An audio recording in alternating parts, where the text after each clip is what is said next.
టాలీవుడ్కు రెండు కళ్ళు లాంటి దిగ్గజ హీరోలు దివంగత ఎన్టీఆర్, ఏఎన్ఆర్ ఎంతో సఖ్యతతో ఉండేవారు.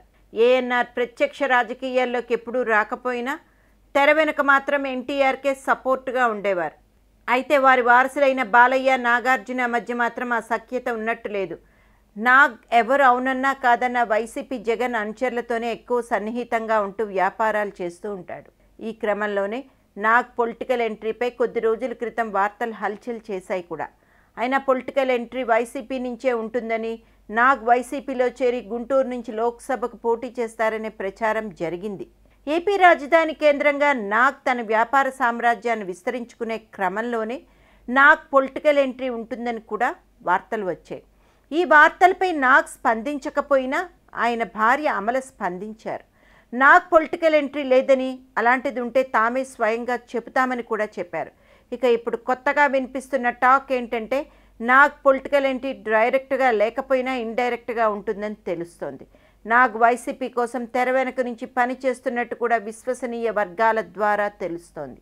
2019 ఎన్నికల్లో నాగుకు వ్యాపార భాగస్వామిగా ఉన్న నిమ్మగడ్డ ప్రసాద్ వచ్చే ఎన్నికల్లో వైసీపీ నుంచి విజయవాడ ఎంపీ సీటుకు పోటీ చేయడం దాదాపు ఖరారైనట్టు తెలుస్తోంది. దీని వెనుక నాగ్ ప్లాన్ కూడా ఉన్నట్టు సమాచారం. నిమ్మగడ్డ ప్రసాద్ నాగార్జునతో పాటు మరికొందరు జగన్తో వ్యాపార భాగస్వాములుగా ఉన్నారన్నది అందరికీ తెలిసిందే. ఈ క్రమంలోనే పక్కా బిజినెస్ మ్యాన్ అయిన నాగ్ డైరెక్ట్గా పాలిటిక్స్లోకి ఎంట్రీ ఇవ్వడం కంటే తెర వెనుక నుంచి వైసీపీకి ఇండైరెక్ట్గా సపోర్ట్ చేసి తన పని తాను చేసుకోవడమే బెటర్ అన్న డెసిషన్కి వచ్చినట్టు తెలుస్తోంది.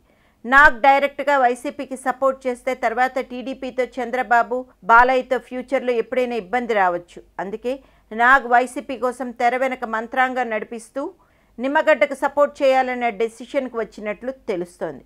ఈ క్రమంలోనే తెలంగాణలో అధికార టీఆర్ఎస్తో చాలా క్లోజ్గా ఉంటున్న నాగ్ ఏపీలో వైసీపీకి ఇండైరెక్ట్గా సపోర్ట్ చేసి ప్లాన్తో ఉన్నట్టు సమాచారం.